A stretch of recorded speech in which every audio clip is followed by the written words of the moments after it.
Greetings, friends. Friend, just one today. But isn't and the it's friends isn't that to like the listener and not to the person?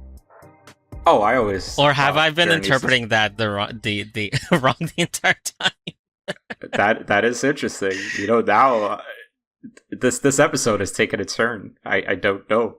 Yeah, like who's he talking to? Is he talking to us or is he talking to the listener? Yeah. What do you- Well, Julian, I got some bad news for you. I actually don't know if we'll ever find out anymore. So obviously, Matt's not here, Jaren's not here, Mark's not here, and it's just the two of us, and well, turns out that something just happened over, the last week. They Mark sent them an invite. Guys, Odyssey's in theaters. I got some extra tickets to, the screening as Nolan intended. They go watch the movie and they realize something was off, 1 mm off, Julian. They found out that it was not a 70 mm screening. It was a 69 mm screening. Oh. That's a nice connection. Yeah, thank you. Yeah. Um, Good job. I'm gonna clap for that. Really bringing it in like Nolan intended. just as Nolan intended, Yeah. And they got these horses in the mail the other day, and it was from Christopher Nolan. And I just found out from their families that just they are nowhere to be found, Julian. Zeus's Law was abandoned by Christopher Nolan, and yeah, our friends are missing, so. Oh, that's too bad. I guess it's just us in the clubhouse. It's either that or Jaren accidentally blended himself using the Ninja Creamy, but yeah. Oh, yeah, fair. That did happen. Yeah. I was actually listening to that episode right before the recording because I listen to this sometimes when I'm working. Yeah. Even easier to listen to when I don't have to hear my own voice. So, that was great. But guys, it's the Mistake Zone. And it is episode 69. And for anyone that is a loyal listener, they know that episode 69 is the season finale. And, well, hopefully it's not the series finale. Hopefully these guys show up again. It's just we haven't seen them in a minute, so don't know where they are.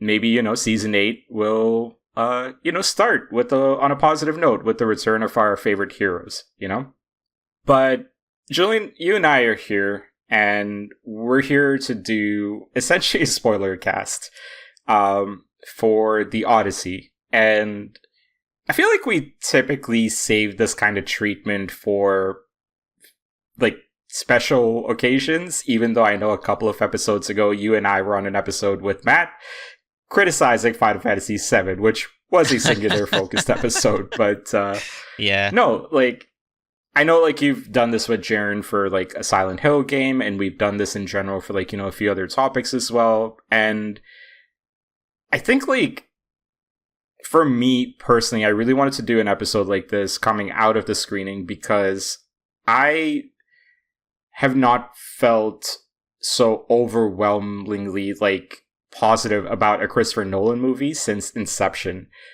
And Inception's a top 10 movie all time for me, to be honest. What about Interstellar? I liked Interstellar. Yeah. I don't know if I loved it. I think fair enough.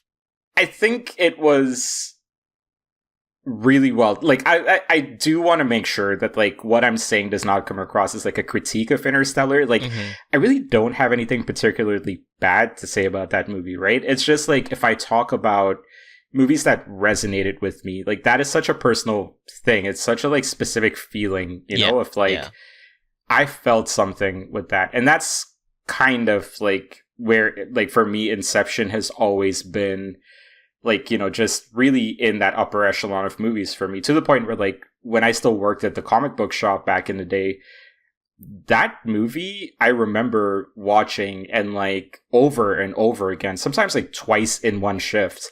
Because it's a comic book shop. We had a TV there. We would watch it.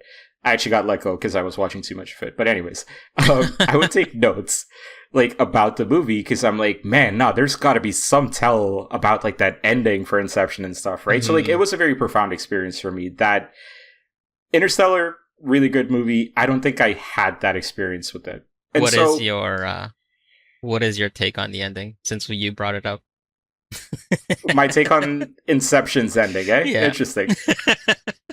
Okay, well, we'll get to the Odyssey in a moment, but like now that you're asking this, right? Because I did watch the movie like a few days ago because I have been on a Nolan kick basically since like watching the Odyssey, and um, it's interesting that like I remember being super obsessed with like that ending way back in the day, and like I watched it again like a few days ago, and I don't think I particularly like it did not matter to me anymore how it ended.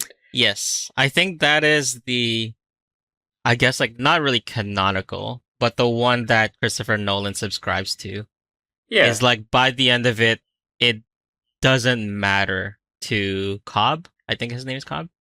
yeah, Yeah, so like it's that idea of like, regardless of whether it's real or not, it doesn't really matter to Cobb because like, he's with his kids. Um, so I think, it's yeah. yeah, like I think like back in the day, I don't know why I was so obsessed with it, right? And I found that to be like a little funny introspective moment of like me in like my early 20s versus like me in my 30s kind of thing, and like Yes. what really matters and stuff like that. And yeah, like I just find it funny how much I was seeking like definitive things back in the day, right? Like there has to be an answer for this. There has to be an answer. And yeah, at like 37, I'm like, it does not matter. It really doesn't. Because like the whole movie really is just kind of set up to talk about and it's more about like the core emotions and the themes and like, just the journeys that these characters go on and stuff as well, right? Wink, wink, nudge, nudge, I guess. But like, it is so much about Cobb making his peace with Mal dying.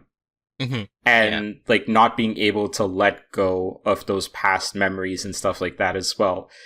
And like not being able to move on and not being able to like, go back home again, wink, wink, nudge, nudge, right? But like, yeah, I think like this time around, what really resonated with me a lot more is not necessarily the definitive nature of like his totem like staying still or dropping or whatever, but more just like what resonated a lot more with me this time around is sort of like that thematic thing of like he finally just accepted, like he finally decided to be happy with whatever the decision was. Yeah.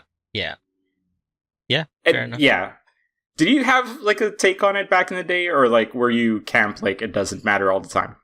No, I definitely was weird, like not weird, but I definitely was like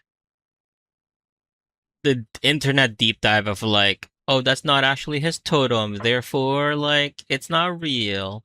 I remember that one. Yeah, Yeah. because I know that's the major kind of thing people a lot of brought up is the fact that like that's not his totem, and then a lot of people would like have theories on like what his actual totem is. Like a lot of people say like it's his ring because his ring like appears and disappears in like certain scenes. But yeah, I think I'm the same as you. I think growing up, I definitely like I mean like when I was younger, definitely like I wanted answers. Yeah. And I was very involved with a lot of theory crafting, and I think like I don't know, a lot of Christopher Nolan's movies I feel like are kind of set you up for that. Um, a lot of Yeah. theory crafting. Like I the first movie of his that I watched was Memento, which I absolutely loved and still kind of do, still kind of rate pretty highly personally. I think I gotta go and rewatch that movie again because I feel like that's like pre Batman Begins. Yes. I tend to kind of forget a lot of his stuff. Yeah. I think it's like his big. I'm not sure. I could be wrong, but I feel like it was his biggest movie before Batman Begins. I feel like that as well. Yeah. His Batman trilogy is pretty good. I think the big thing is, and to kind of maybe connect it back, like the big argument that a lot of people have is that Christopher Nolan, when it comes to the stories he's telling, when it comes to adaptations, sometimes he cares less about having an accurate adaptation and more so about using the framing device of that original story to Hmm. kind of have a conversation about a topic he really wants to get into. So, like Yeah. with the Dark Knight trilogy, it really was about a lot about. I think it felt like it's a lot less about Batman because some would say like, in terms of a Batman movie, a lot of those movies were pretty inaccurate. um, if you judge them alone as a Batman movie, I'd say you'd probably have a lot of like things to say about it. Yes. But I think a lot of what he was doing with that trilogy is more so talking about the idea of like heroes and how we venerate them and how heroes can fall and kind of like that cycle of storytelling of like myths and how one person can become more than just a person through kind of like their Hmm. actions, through kind of the stories we tell other people about them. Um, and I think a lot of I that has think, kind of continued. yeah. Yeah. I think like that is definitely a topic I do want to get into a little bit later on as we speak a little bit more about the Odyssey as well, because and I will kind of say this part in the beginning as well, and like just all of this to me is like contextual for like why to me it's important to kind of talk about this movie in depth, right? Is Yeah. that Yeah. I think the Odyssey really kind of brings together, for me personally, a lot of just consistent themes that always come up in Christopher Nolan Oh movies yeah. in a way that, like, yeah, it really just, you begin to see, like, just a lot of his own personal beliefs that sometimes come out of, like, the stories that he tells and the topics that he Yeah. covers. Yeah. Like, and I don't want this to sound reductive because it's not. I'm not meaning to Mhm. say this as it to be reductive, but I feel like there's a specific thought he has in his head, a specific Mhm. theme he has in his head, and every movie he makes kind of revolves around that idea. It is this Yeah. idea of like stories and like I guess like how we perceive it and kind of like what a story can turn into and how it can be affecting kind of like the real world. Um yeah, and it's again like I don't want it to sound reductive and say like oh he's always just making the same ass movie because that's kind of not what I'm saying. But I feel like a lot of his movies, and not to sound pretentious, but I'm gonna use this phrase like Yeah. a lot of his movies are like in conversation with each other. Like they Yes. are kind of basically talking about or speaking on a lot of very similar thematic ideas. Yeah, and I will admit, Tenet is the one where I always struggle to kind of like put in the conversation, right? Oh, Like I forgot about Tenet because I didn't watch it. okay, Yeah, I'm not even sure if it fits because I didn't watch I that don't one. even think watching it would help you fit it anywhere. Okay, because I'm It's like, because what is it about? It's like the time thing, right? Like I reversing couldn't explain to you. entropy and like I don't know, I can't remember. I mean, I Yeah, didn't like watch it, I so I can't not remember. honestly I cannot even explain it to you. Like this is one of the movies that I have had on my list to go back and watch Hmm. now, like since I'm on this Nolan kick and everything. But Yeah. like, um, nah, man, that movie to me is definitely an outlier. Like I was messaging a few other folks about just this movie Odyssey and like talk about Nolan stuff. Tenet came up and I was like, I just feel like Nolan had a little too much dip on his chip with this movie. I think he went a little too into his own style with this one, and yeah, but it's okay. Like no one, I don't think like many directors have a perfect track record, and that's a very subjective statement regardless, so like it is Hmm. what it is. But yeah, I agree with you about the general sentiment that like even like as I'm describing Inception, like so many of the things that I said can be connected to an Interstellar, can be connected Hmm. to like Oppenheimer, to Odyssey, and like things like that as well, right? Yeah. So yeah, like I think like there are there's a lot of connective tissue there. But why Odyssey? Why is this one where I'm like, hey, we need to do this episode? And I think like if it's cool with you, let's jump into it, right? Yeah, for Because sure. it's not just one specific thing, but like if I had to try and summarize like my initial feeling coming out of that movie was it isn't just a cool message. It isn't just phenomenal acting. It isn't just the practical effects.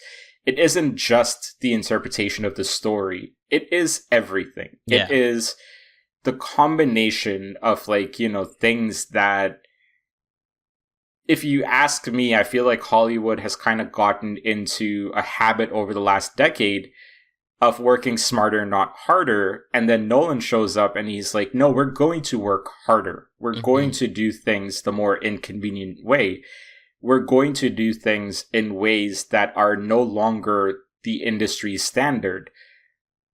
And it stands out as such an exception to the rule that is current Hollywood right now, right? Like, people don't film on location anymore. People don't use practical effects anymore. People don't talk about the cameras and the lighting and the sets and everything the way that people have been about this movie, right? And yeah, like, because it's like you can feel when something is. I feel like, anyways, as someone who really is who has kind of like looked into a lot of cinematography, you can definitely feel when something has been filmed on a soundstage. 1000%. Yeah. Like so much of like Marvel movies, so much of the MCU, like, you know, like there's movies where you feel like, you know, the actors can't run because like if run, they're running off a soundstage. So it's like this idea of, you know, if nothing else, like the fact that it was filmed on location, filmed using all of these things, like it gives it such a, I don't know, I'm there's a word for it, but I'm kind of like missing it in my head right now. But feeling, there's definitely a feeling to it. Like it's a world that's kind of like lived in.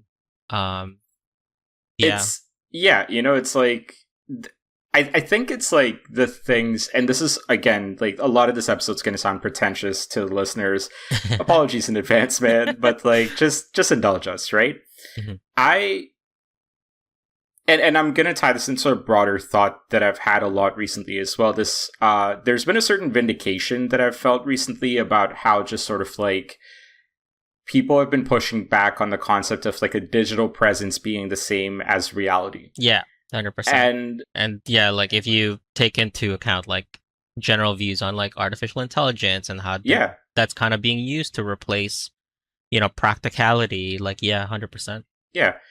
And part of that for me also just has to do as I get older with like, you cannot replace some of your senses. You cannot replace touch with digital. You cannot replace smell with digital. You cannot replace like, you know, like all you're doing is indulging one of your senses with the digital, right? And when you watch a lot of like the Marvel movies or like any of those like, you know, TV shows, movies that are shot in sound studios, you can tell that something is missing because you just know instinctively that like, you know, this is not real. And you can tell instinctively, like you said, like lived experiences, right? Like, spoiler cast. So of course, like, when Odysseus and his crew end up in Hades, that's shot in Iceland.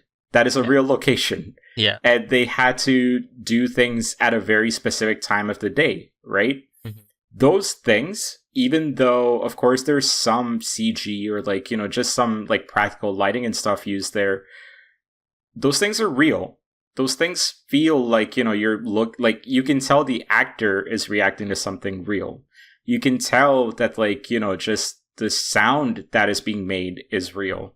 Even though a lot of it, again, is like ADR and Foley and stuff like that, sure. But like, you can tell. You can just tell when real is real. Yeah. At least like for us, we can tell when real is real, right?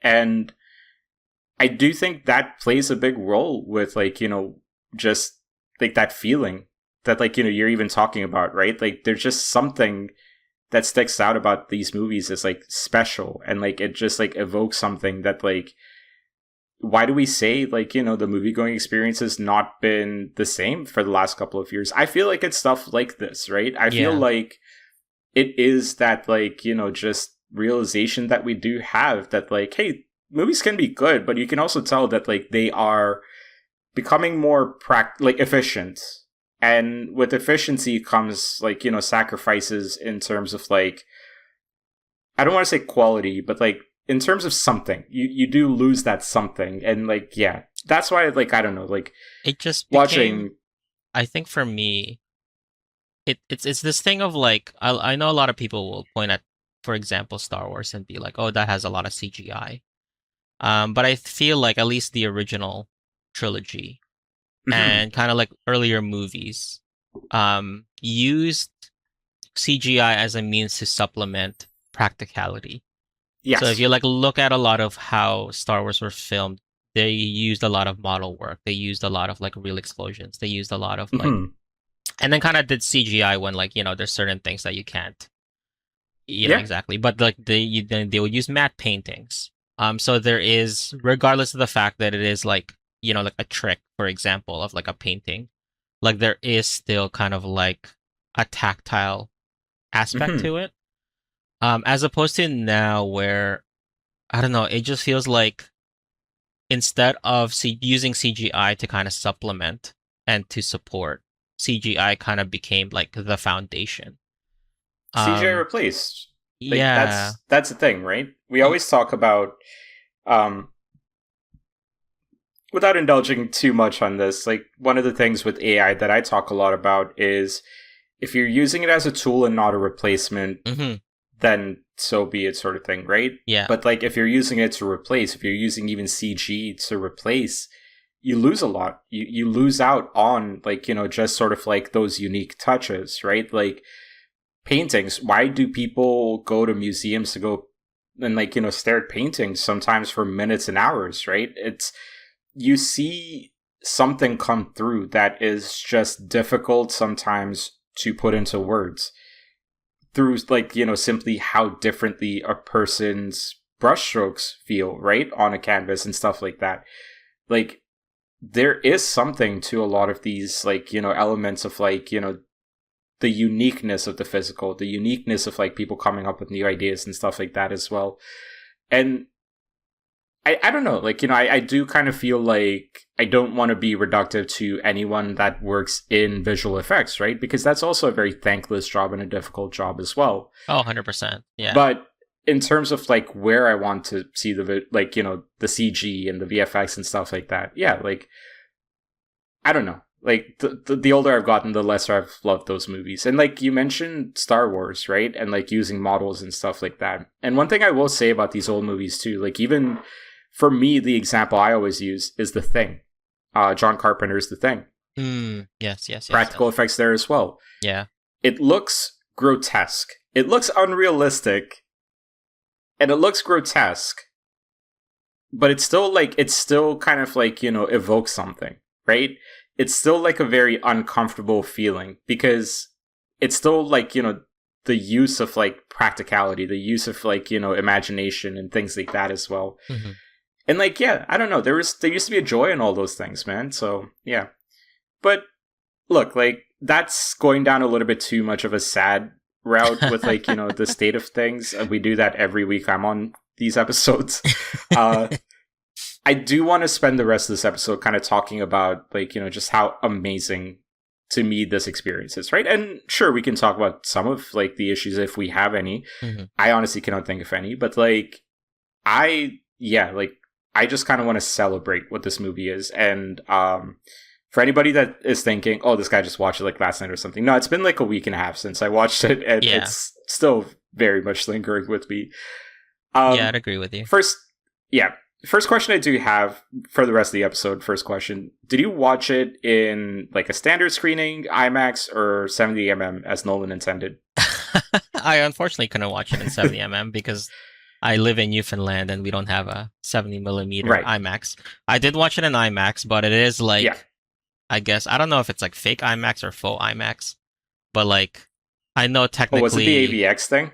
I don't know. No, I mean, I think realistically, I think like, isn't it 70 millimeter is like technically the only real IMAX or something? And then like anything else is kind of just like technically So IMAX, but not really. So my understanding is 70 is just the full frame that IMAX is shot in. Yeah. And what we've seen, like, in IMAX theaters typically is just sort of like a quote unquote cropped version of it. I say quote unquote because 70mm to me, and maybe let's get the negative out of the way. If only 40 theaters in the world can show your version of the movie, that's not the best version of the movie. I'm sorry. Like, content cannot be limited from, like, it cannot, you cannot create like a fake demand for it by just having 40 screens in the world. Like, if that genuinely is how Nolan intended for more people to watch the movie, there would have been more 70mm screens. So I think if you watch it in IMAX, you're going to get a good enough, like, experience with it. I watched it in IMAX. Like, I didn't get a 70mm ticket. Yeah. Honestly, most people aren't getting a 70mm ticket. I even looked it up for, they're like booked for weeks, apparently. Yeah, exactly. I think, like, one of the theaters in London is booked all the way into September, which insane. I love it. But also, yeah, like, that's the point, right? Is if you can watch it in 70mm, go ahead and watch it in 70mm. If you can only watch it in IMAX, I think it is perfectly fine to watch it in IMAX. Yeah.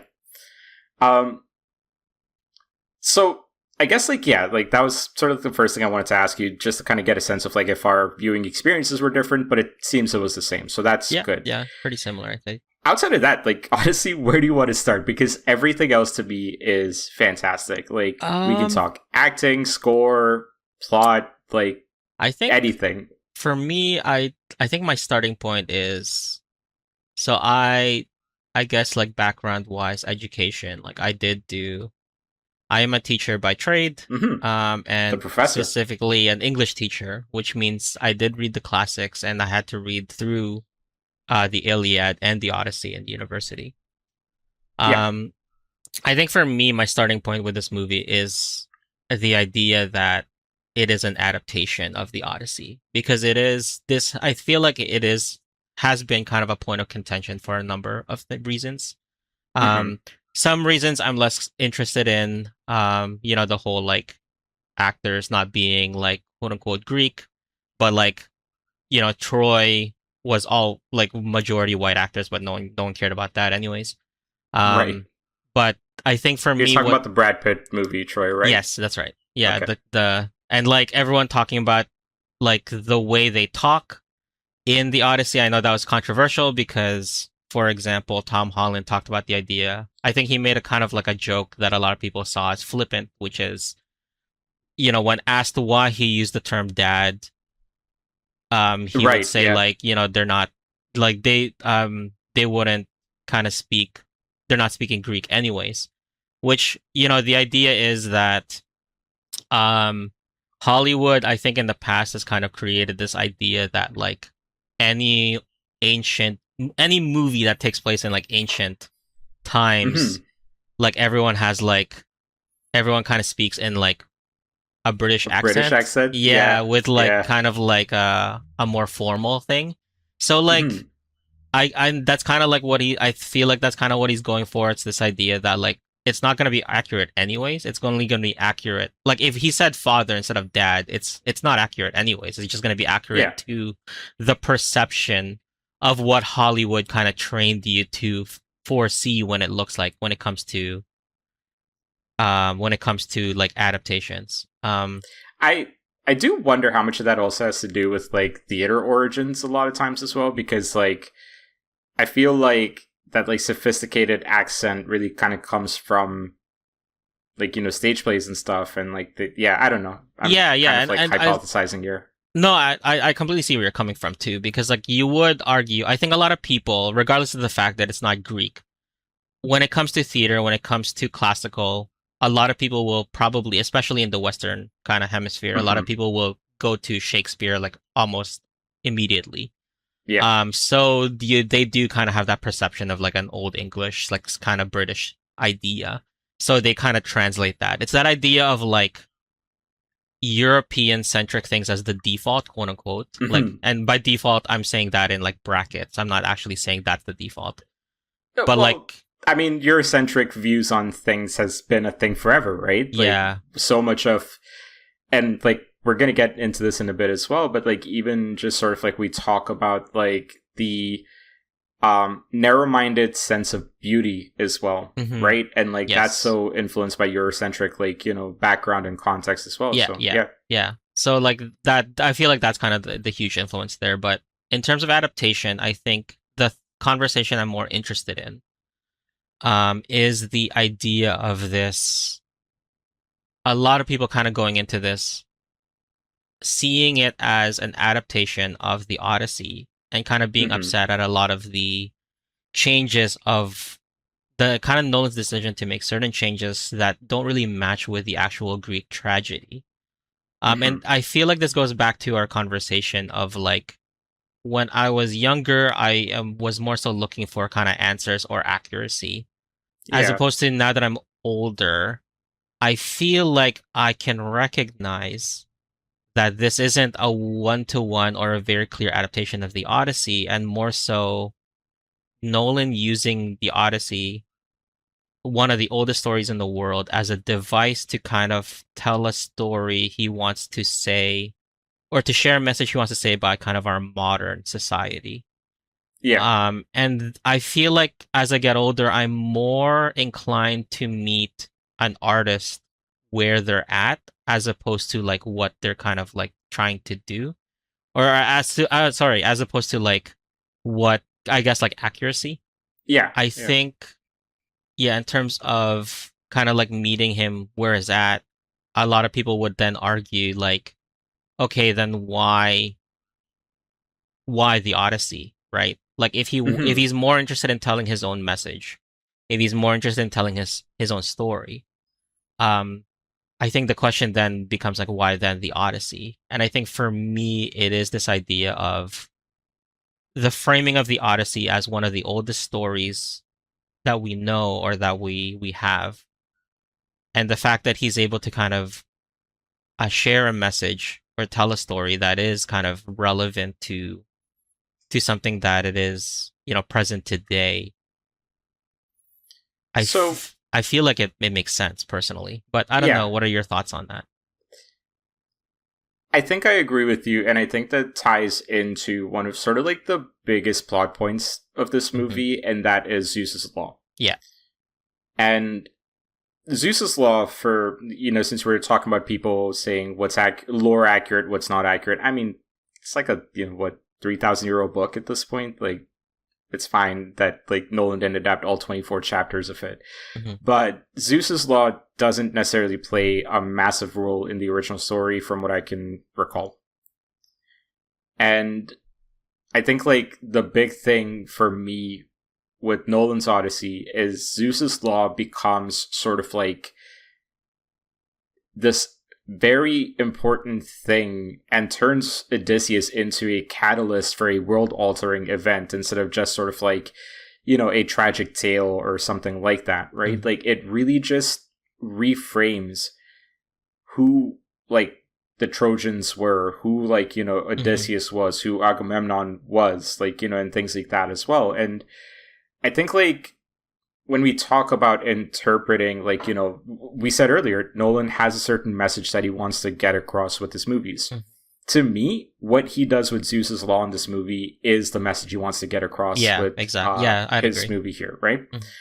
And I know, like, when you and I have been talking about this movie, like, that big speech that Odysseus, we call it speech, but like it's the conversation that Odysseus has with Penelope when he finally gets back home is, and like, he's essentially revealing like what exactly has happened and why, like, so much of like why it took so long, and like, just what he's experienced and what he's been through and stuff like that, Hmm. and what he's caused others to be through as well, I think is the very important part of that. And I think like getting a message across like that with like, leaving the subject matter as is would have been impossible.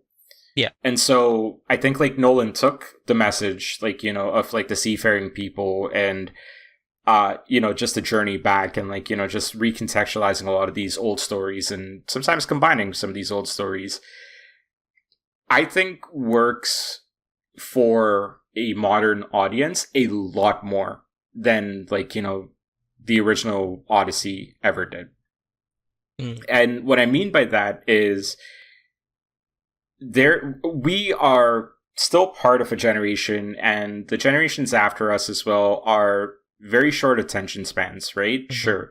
But like, what would be a relevant message from the original book, like, versus, like, for us in this time, right? Like, Yeah. where we are increasingly jaded about the things that are happening around us. We are increasingly jaded by the concept of a heroic figure, a just someone that is put on a pedestal. Yeah. Like, we just simply don't have the energy to celebrate those folks anymore, right?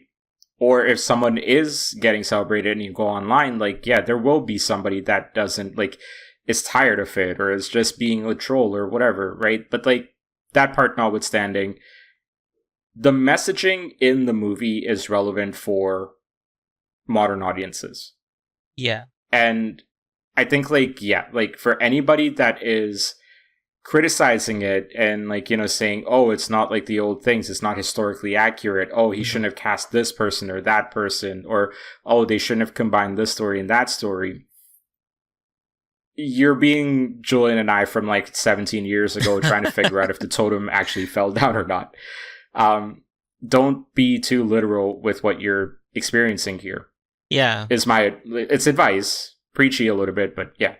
Yeah. I think it's like, so I guess we can kind of like lay it out. So a lot of the earlier parts of the story does subscribe Mm-hmm. to the idea of Odysseus being kind of like this hero. It's like he's the hero of Troy. He kind of figured out the whole um, trick to kind of um, you know get through Troy and kind of like win the war and all this stuff. Mm-hmm. And a lot of people would argue that that would kind of be the interpretation of the original poem, right? The Yeah. original poem kind of like venerates a lot of heroes. The hero of like Odysseus, Achilles. In terms of a lot of Greek myths, there are a lot of heroes. When it comes to um Perseus, I guess, is another one. Yeah. Hercules. There's a number of them, but it is this idea of like myths and stories, and taking a lot of those that idea of myths and stories is something that we as a society have kind of continued. Like Mm-hmm. a lot of comic books, you could definitely argue is very simply just retold myths, right? We have these heroes in our time as Yeah. well. So I do think like kind of taking the story of the Odyssey makes sense. But anyways, I think you touched upon it, and I'll kind of like expand on it a little bit. But the twist, I guess, Yeah. the twist of the movie, quote unquote, and it is kind of like revealed. And we talked about the conversation with Penelope when Odysseus gets home, and I know we're skipping a lot here, but I feel like it is a We'll good get to thing the to. rest in a second. Yeah. Yeah, I feel like it might benefit to work retroactively because then Yes. we kind of have the framing idea of the twist. But there's a lot of times like I've met a lot of writers who write a specific scene and kind of work backwards from that. And I'm not making Mm-hmm. any claims here because I don't know Christopher Nolan's writing process. But if I had to kind of like say, like, I feel like a lot of this movie was around this dialogue between Odysseus and Penelope when he gets home, and he reframes that heroic triumph of Troy as a breaking of Zeus's law. So Zeus's law is this idea that there was kind of like an honorable agreement Mm-hmm. between all of the Greek civilized, all of it's the civilization, their civilization. This idea of this agreement of the person you are interacting with could possibly be Zeus, therefore you should treat them, fairly. Therefore you should treat them honorably. Therefore you shouldn't kind of like, you know, treat them poorly. Yeah. But Odysseus, in order to win the war, in order to go home, had to devise a plan that completely kind of goes against this. And the idea then becomes this idea of this dishonor, this idea of kind of like not treating your fellow man with respect, not feeling your fellow man with honor, Mm-hmm. then becomes this thing that spreads, and it kind of talks about this idea of it's spreading kind of like like spreading between the islands. Yeah. And it kind of is affecting his journey to the point that like a lot of what happened to him on his journey was a direct consequence, or at least it's implied a direct consequence of this breaking of the law. And to kind of just tie it to like, I talked about this idea of this message kind of being relevant to modern day. And again, this could be me reaching, and 100%, if someone tells me I'm reaching, like, I would be like, okay, like maybe I am. But I feel like in our society, when we were growing up, you and I specifically, Yeah. there was an idea of a social contract between us and our leaders, right? Of like the civilization of our normal people.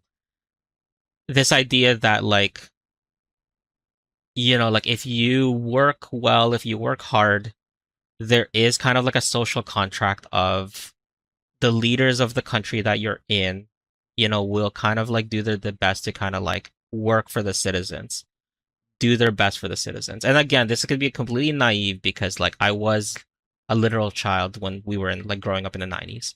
So I maybe think we can frame that as that's what we were taught the institution was. exactly. Right? Like even if we didn't know better, that's how we were always it was framed like that's exactly. Like it was framed as that. Yeah. It was framed this idea that like you can trust in the institution and the institution will kind of work to the benefit of the people. Yes. But the unfortunate fact is that in our modern society now, I would argue and I would probably say that trust in institutions is probably at a pretty big low.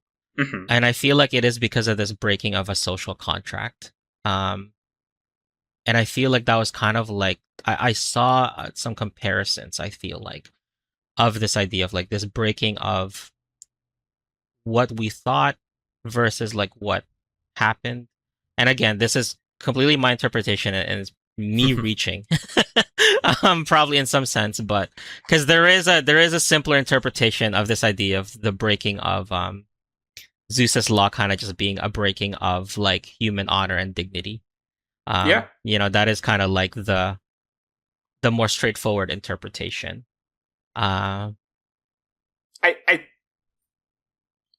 think I agree with your interpretation though, right? Because like I think you can say the more straightforward interpretation is like if you just take the movie as the movie and not connect it to the world we live in, then sure, you can just say that's that. But like I do think the concept of the death of a social contract, the death of social decorum, I think like what are some of the things over like, the last decade that really stand out to me as like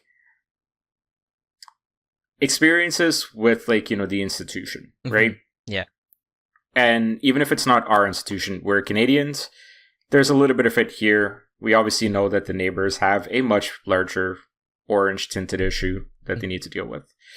But we've seen sort of like, just what the like dying social contract is, what the lack of decorum is, right? Like they go and hold a UFC event at the White House for its 250th anniversary or whatever. And like they're building like a ballroom and shit in the White House. Like, what do those things matter when it comes to, just like politicking? I mean, look, parades and jingoism and stuff, that's a big part of every society. It's not exclusive to the States. However, it really just feels magnified in its issues when like, just everything else is happening around it, right? And it really just sort of like, becomes this like very visible contrast between sort of like the people you need to be serving and treating them as people who need to serve you instead. So like it's flipping that social contract around entirely and like, just putting the responsibility on the people serving like one person versus the other way around. Yeah.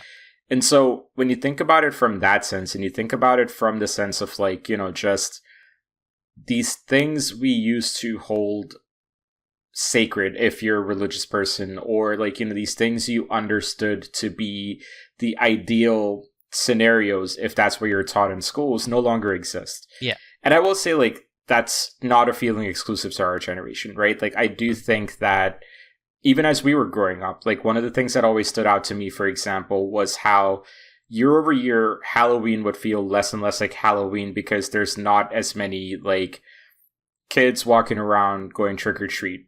Yeah. Or yeah, you know, so like there's also like a lot of just in the more intimate scenarios, like, you know, that social contract between neighbors is becoming lesser and lesser as well. Mhm. And so like you can look at it in micro or macro, and I think like Zeus's law is like very much connected to just like the current state of beings and this general feeling of like who can you trust when it comes to the social contract. And that's, I think, extremely relevant.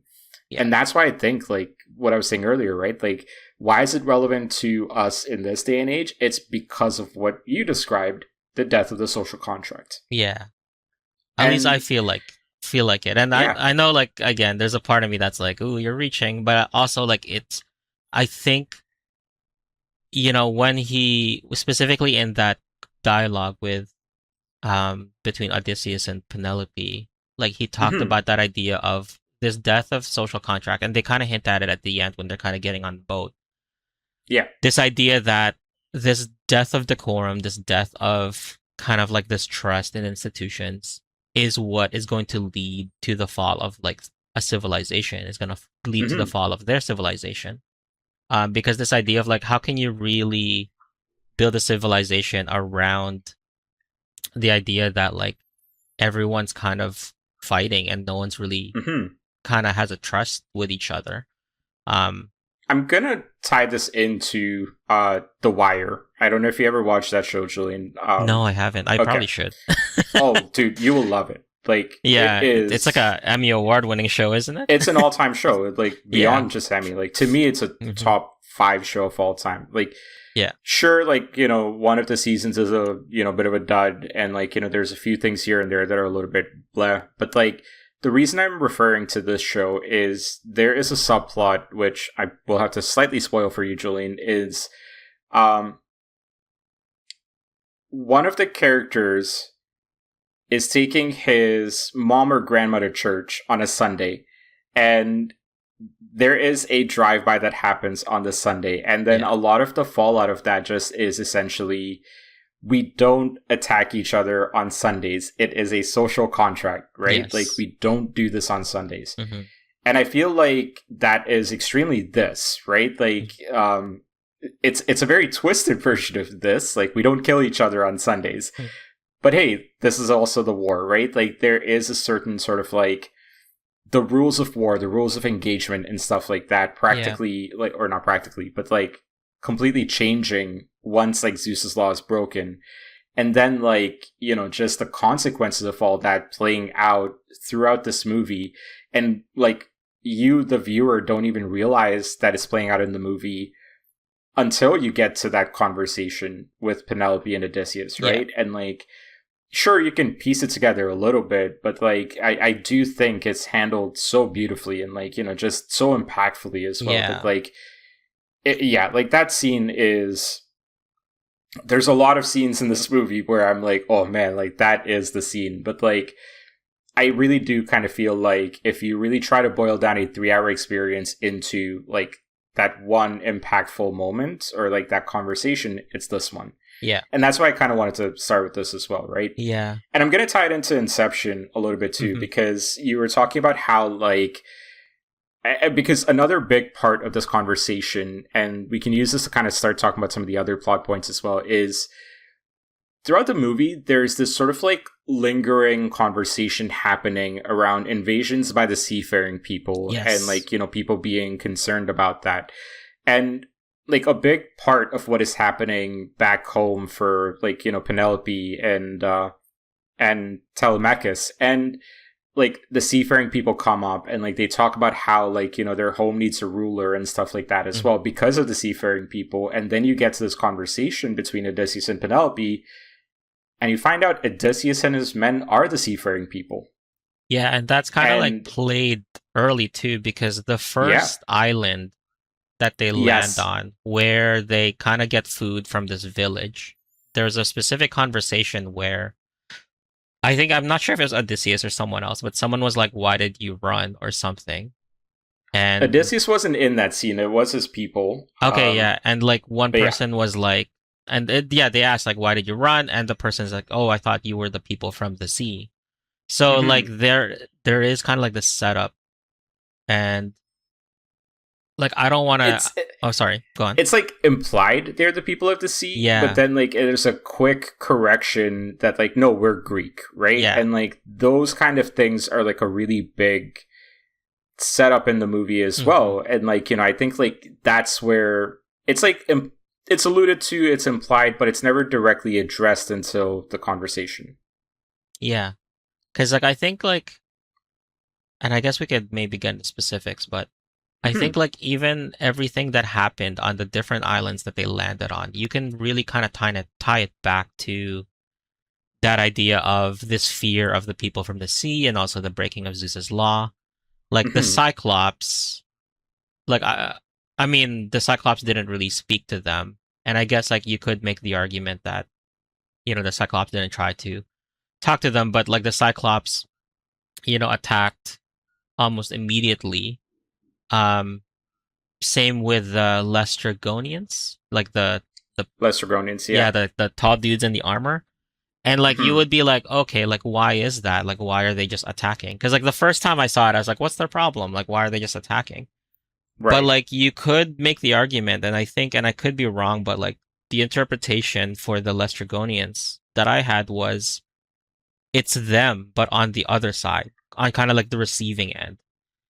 It's this idea of like this civilization that is because like Odysseus is with Agamemnon, and Hmm. Agamemnon being like the king of kings, quote unquote, has like the largest Yeah. army. They are more powerful in terms of an army, so it's like on one end during Troy they were the Lestrygonians in a way where they are Yeah. this overwhelming powerful force that in a lot of Troy's perspective attacked for really like no big reason and like kind of Hmm. killed all of them for real no big reason. So it's like when they met the Lestrygonians, it is kind of like an inverse of that, of like now they're on the receiving end of that anger and that fury of like this Right. other group that you're like, why are you attacking us? Yeah. It's interesting. Like, I actually haven't considered that, like, just framing of the Lestrygonians is like, they are the Trojan army from like, the start of the war sort of thing. I Yeah. hadn't considered I mean, that. again, So it is just an interpretation, so I can be like completely wrong. sure. Yeah. But I think I like mean, for look. me, because I kind of sat with it because I'm like, why are they? Because in the original play, like the Lestrygonians were kind of just like this race of like cannibals that like kind of like attacked them. Mhm. Aren't they But still like semi giants or yeah, they something like are. that? They Yeah. were still like giants. But I think the big thing for me was what is the active choice that Nolan had to give them kind of like this, because this was the Bronze Age, right? So like the Hmm. Bronze Age is this, like it's a specific period of time, and you can make an argument that like this could just be a stylistic choice. Yeah. But for me, I'm like in a story set in the Bronze Age, why this specific group of people? Why are they in armor that is very reflective of Mm. European knights?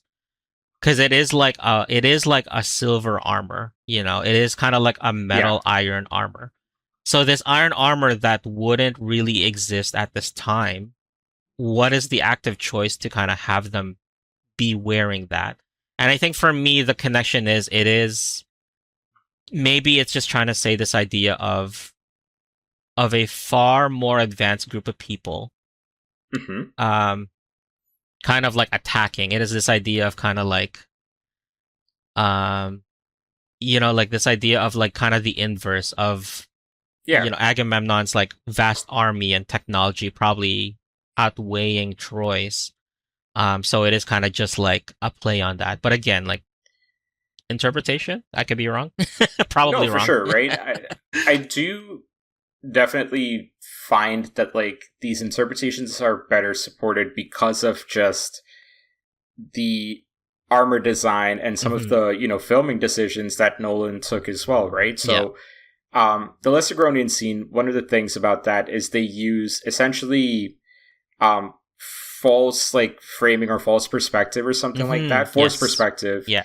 to make them seem larger than they actually are. but then like they're never shown to be like, 20 feet tall or anything like that. They're like a 7 or 8 foot bodybuilder is basically kind of like, how they're sort of like shown and things like that as well. Mm-hmm. The only moment where it really feels like, oh, they're truly giants is the very beginning. When they get onto the island, they see someone their size, turns out to be a kid. It's a kid. Who then like shrieks and runs away, right? Yeah. But even that, I think, ties into the people from the sea element, right? Because if you are just thinking of it as like, hey, I'm the Lacegronian, this is our island, and like you're going to defend it, right? Like you're going to defend it, yeah.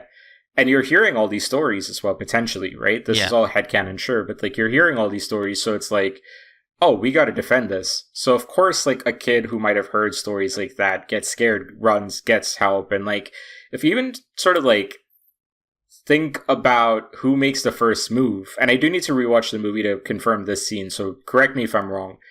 I'm fairly certain the first thing that happens is like Odysseus and his army like take out the swords, and then they decide to run like shortly after that, right? Am I misremembering that part? I think you're right. Yeah. Okay. I think I remember it similarly.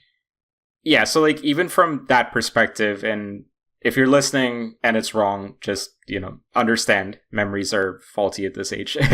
I'm like 37. It's not even that bad.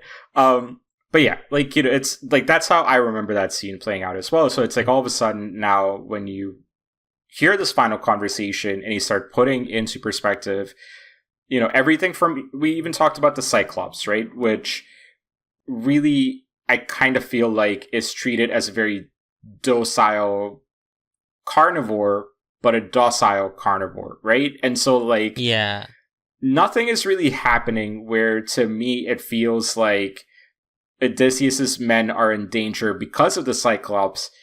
It feels like Odysseus's men are in danger because of themselves. And this also ties into like certain decisions made with like, the book versus the movie and stuff. Mm-hmm.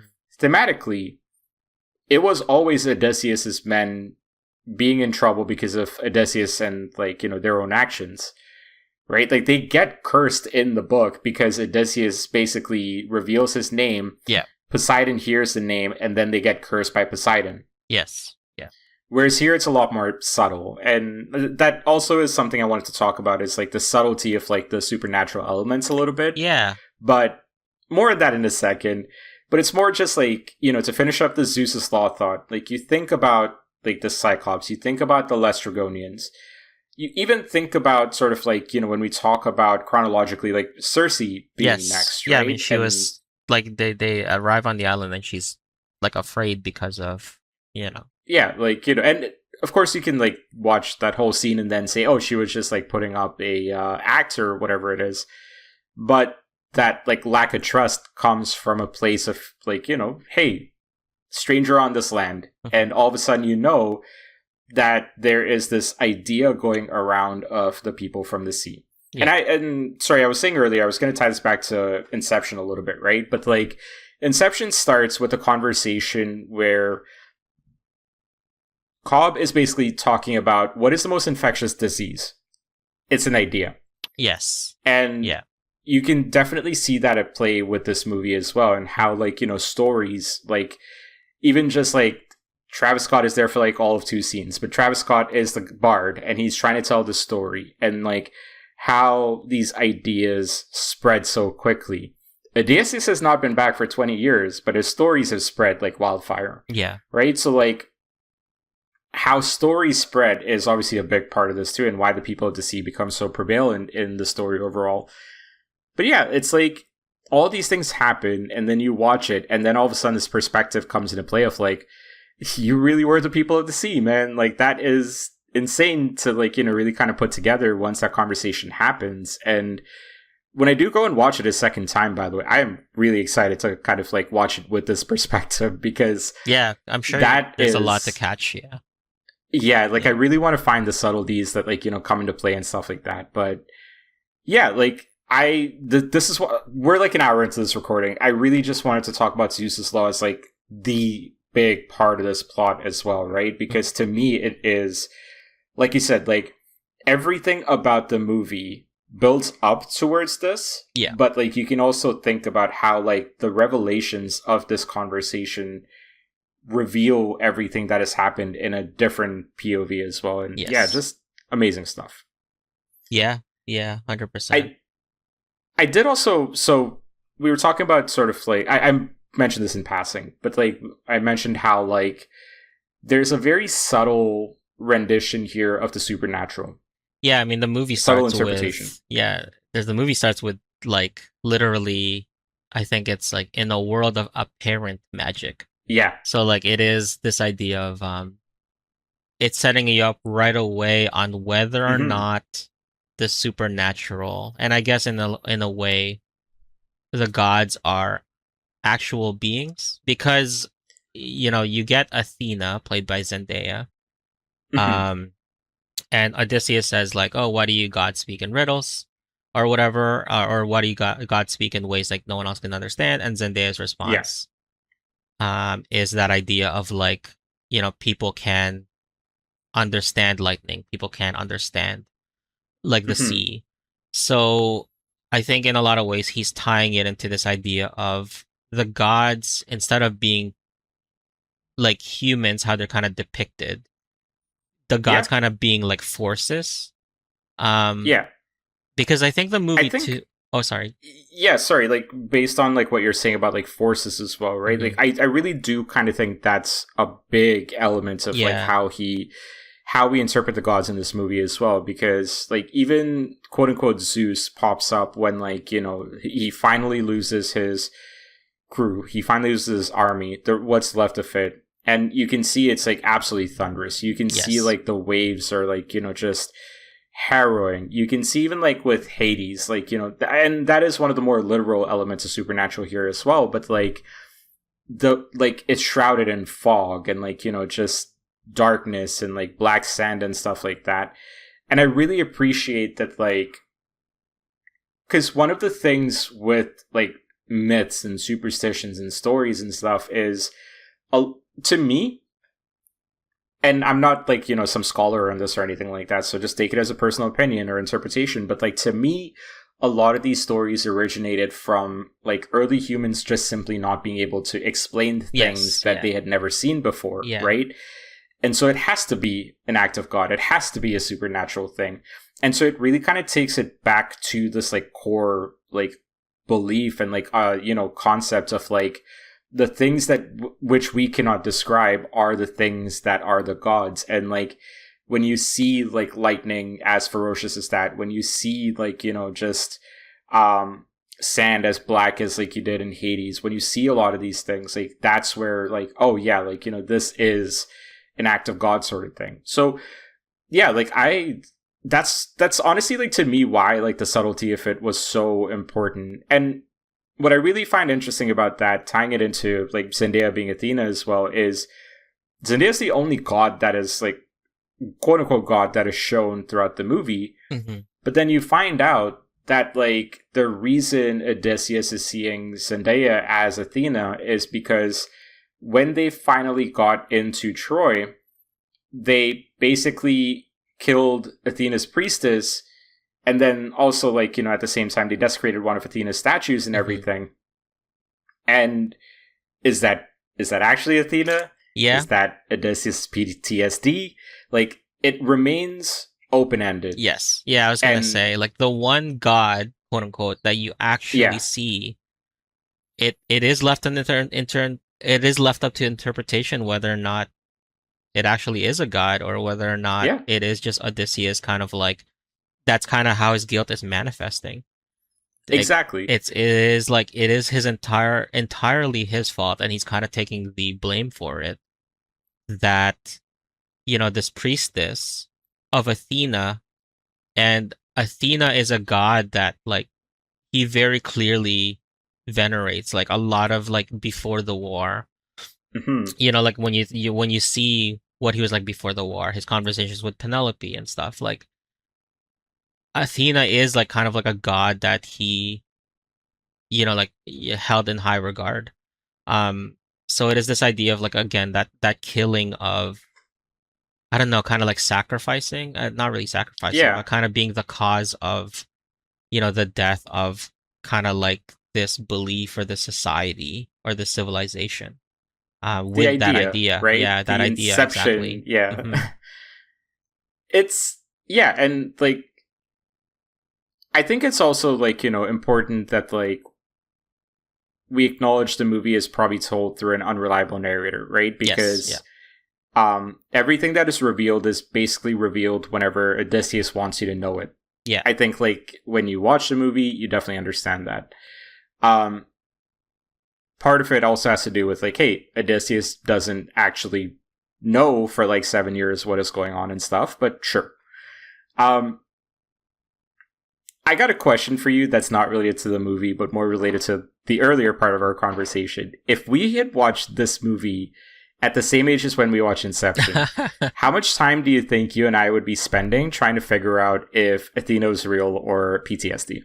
I'd probably say that would probably be like, for me, I think that would be the sticking point. Yeah. Um, is this idea of whether she's real or not. And I'd probably like watch the movie or rewatch the movie with that reframing of like, is she real or is she not?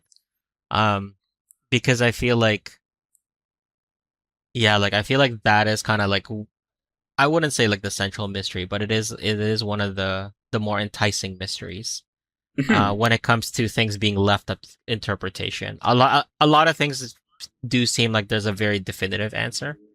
But I think the big thing is whether she's real or not is the one thing that is like, is she actually a god? Kind Yeah. of coming down to like guide Odysseus, because that is an aspect of the original play. Like Odysseus was guided a lot by Athena. Yeah. Um, Isn't like a big part of it that she finally pleaded with Zeus to like, let Calypso or make Calypso let Odysseus go or something? yeah, I mean Athena shows up in several times. Like Right.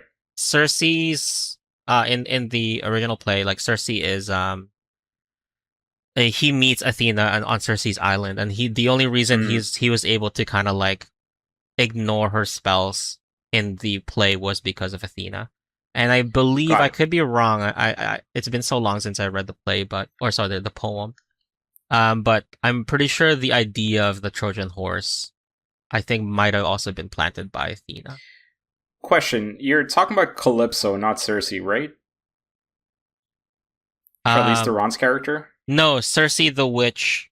Oh, So okay. in the poem, she has like a mansion with all of these like other people and stuff. Mm, So like, and basically to not be mind controlled, Athena had to kind of like, again, it's been so long since I read it, but Athena had to give him like something he had to like eat.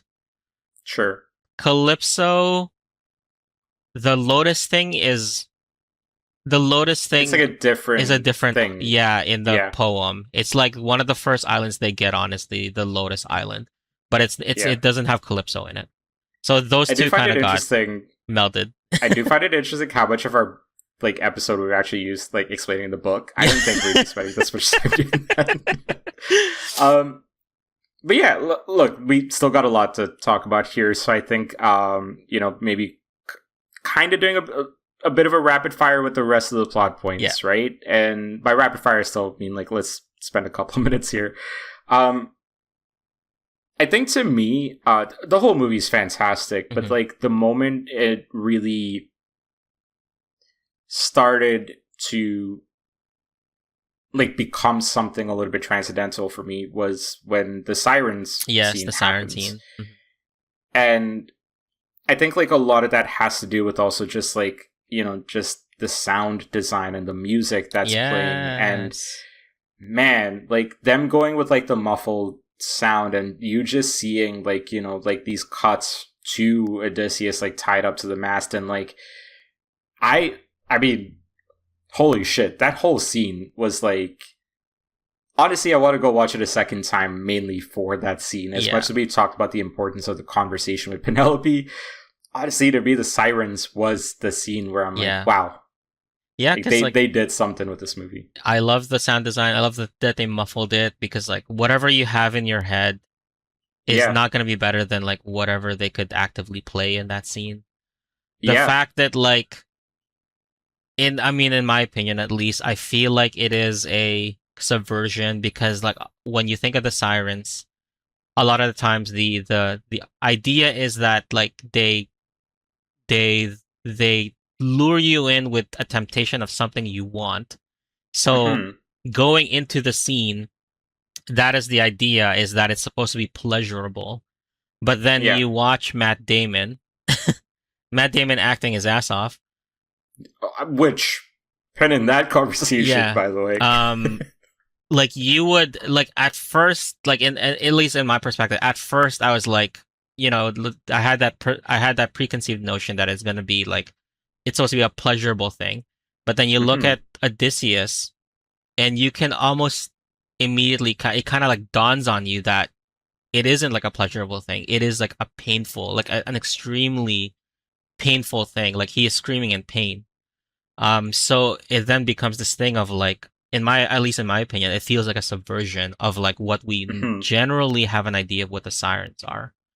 Um, And they talk about this, right? mhm. Like when they like Odysseus talking about like what is it that you heard, Yeah, or like what is it that you wanted most, and this idea that like what you wanted the most is something you already had, but but you can never lost. get back again. Yeah, And I think like to me that scene really speaks to. I think it's the moment where, in my interpretation of the movie, that is where Odysseus truly realized, like, what is happening. And, like, yep. I think he's truly realized in that moment what has happened. And, like, that then leads to me directly into sort of like, the guilt and the conversations with Penelope. And Hmm.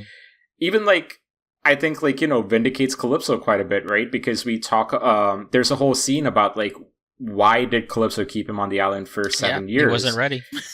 He wasn't Yeah, ready. he wasn't Yeah. ready to face And kind of like the guilt. He wasn't ready to face like the truth. yeah. Yeah. And I do think that, like, the siren scene is the moment in the movie where he comes to that realization. And again, it's like, what we were talking about, unreliable narrators, and when you realize that, and what you find out is only when Odysseus finds out. But to me, yeah, like the sirens, Yeah. amazing execution of that scene, because it could have been so easy to just do that as a, hey, key beat we need to get through to get to, like, the next scene. Let's just add the sirens in so that, like, we can add them to the trailer. But no, it's like it is a very crucial part of this Yeah. story as well. So yeah, Because just beautiful. it once again ties into that idea once again of like that breaking of Zeus's law, because it is like you Mhm. could make the argument of like the idea of like what you want most is something you had but lost. Like you could make Yeah. the easy argument that he's talking about Penelope and Telemachus and kind of like not being away from Ithaca. But Hmm. I think on a broader and larger sense too, it is that loss of the civilization they had before the Trojan War. You That's know, how I took it too. yeah, like it is that idea of you can't return again, that idea of this, I like you said, an idea spreading. Like you can't put that Hmm. back into, you can't put like the genie back into the bottle. It Yeah. is like it's spreading, and this civilization that they had built on this idea of trust is literally shattered and it's like gone, and he can't like Yeah. return to it. You know? Yeah. And I think, like, yeah, before we move on to, like, the rest of the convos we want to have, right, Julian, were there any other, like, specific story points that you wanted to speak to that, like, just, like, resonate with you still? No, I mean, I there's a lot, but I think we're gonna spend a lot of time with it. I really like the Cersei scene in terms of like Yeah.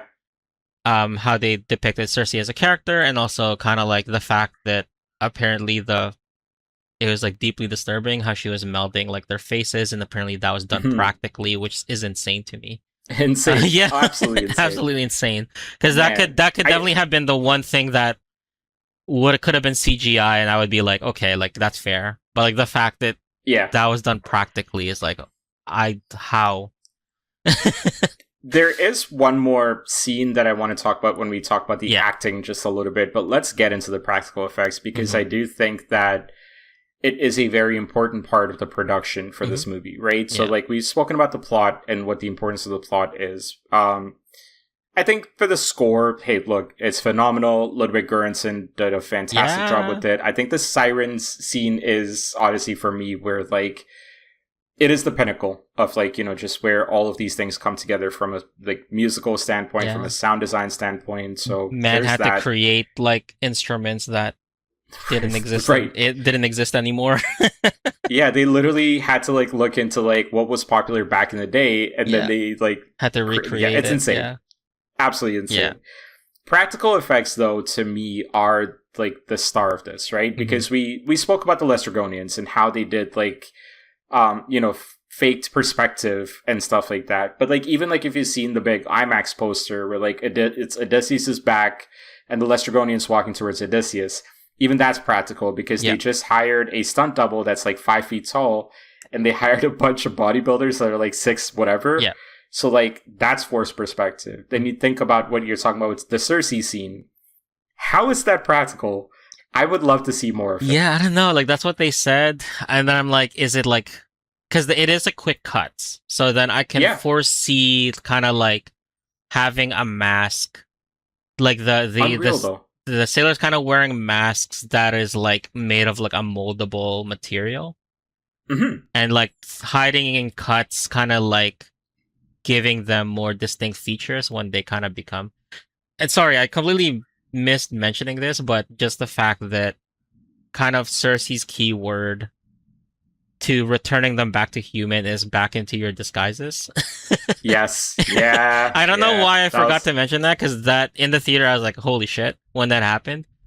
I feel like there's a lot. There's a lot. I can talk about this for far longer, like with minute details. Honestly, that's why I want to watch it a second time, because I feel like for the things that we are talking about right now, there's so many other things that we're not. Yeah, even like there's stuff I want to. So. There's stuff I can't give justice to, like Elliot Page's Sinon. I really like enjoyed. Fantastic, incredible absolutely performance. Fantastic. Like very, I don't know, like Agamemnon just like aura farming the entire. There's so many like minute things. Yeah, there's so many like minute things I could talk about, or like not really minute, but there's other like things I could talk about. But we'll be here forever. But practical effects. I mean, like, you know, just like even like we talked about the Hades scene, and like they talk about how the extras literally had to be buried in the sand, and like that was an actual like they were buried in the sand and coming out of the sand moment. Like that's crazy. The Cyclops is a giant, you know, the thing that they created. Like that's crazy. Like there's a puppet for like the shadows that they had, like a giant puppet. Yeah. There's so many of these moments. Like even like the castle, like, you know, that like they have. Yeah, real castle that they had to kind of. It's a real castle. They had to kind of built a set around it. Yeah. Yeah. So like there's so much, man. There's so much cool shit about this stuff that like this part reminded me as well how like we just don't get BTS like we used to anymore, right? But I think it's tied a lot to what we mentioned earlier, is that like what sort of BTS are you going to give someone when a whole movie is shot inside of a sound studio? Yes. Yeah. So like you don't get that much, but like it's been so cool to see like, you know, how open they have been in like describing the effects and stuff as well. And that's pride. That's like absolute pride, and they should take a lot of pride in it. But I love it. I'm so glad that they've shared all this information with the fans.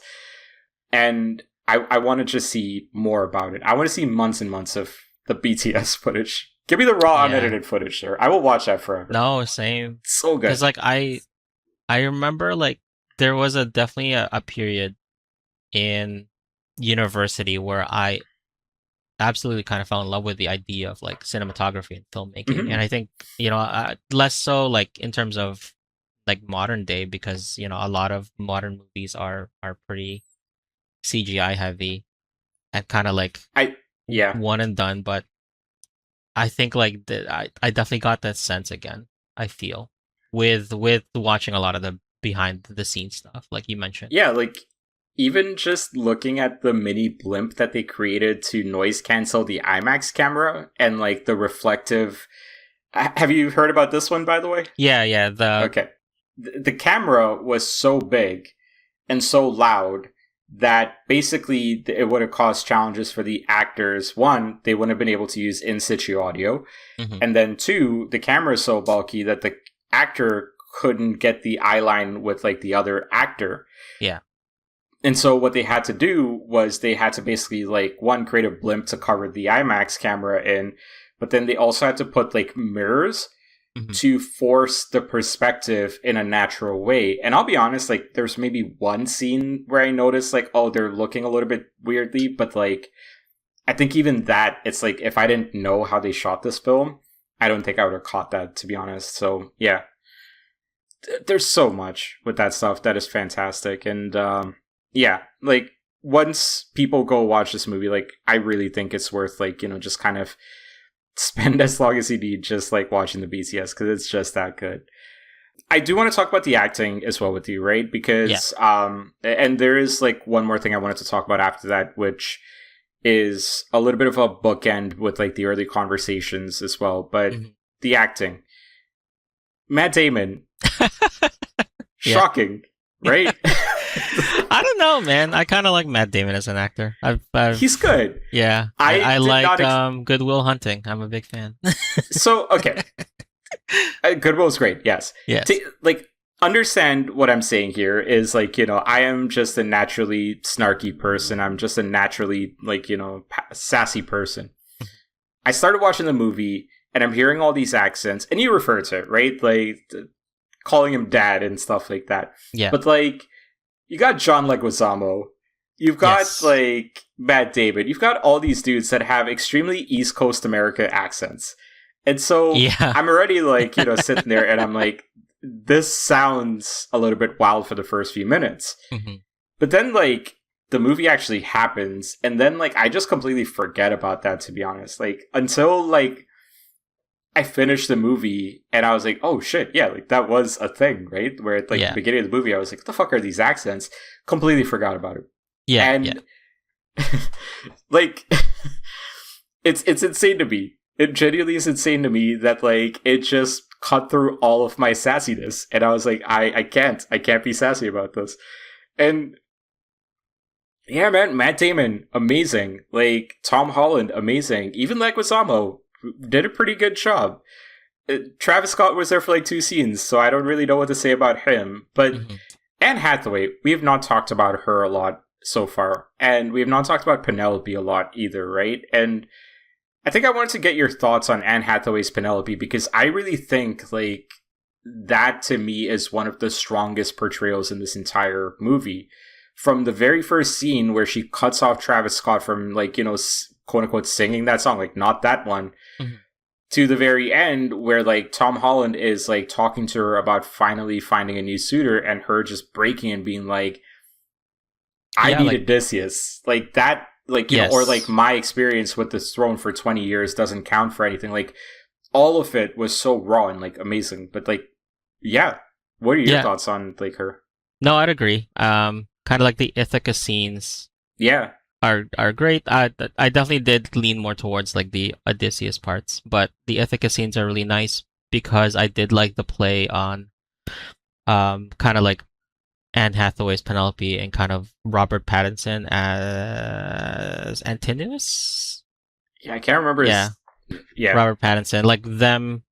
He plays such a very like he does a really good job of kind of being that swarmy character, and kind of like creeping on Penelope. And then like her, you know, like it is that conversation of the idea that I think I can't remember the phrase exactly, but it's the idea of like her saying like her experience means nothing towards I think it's like Telemachus, his what is it, his hair, that his like she's kind of just basically saying like, you know, like her experiences is quote unquote nothing compared to or like, is seen as like nothing, holding the throne, right? Even though she essentially is the ruler, like no one is kind of seeing that. So it is kind of that it is a conversation of women's roles and how then kind of the perception of it.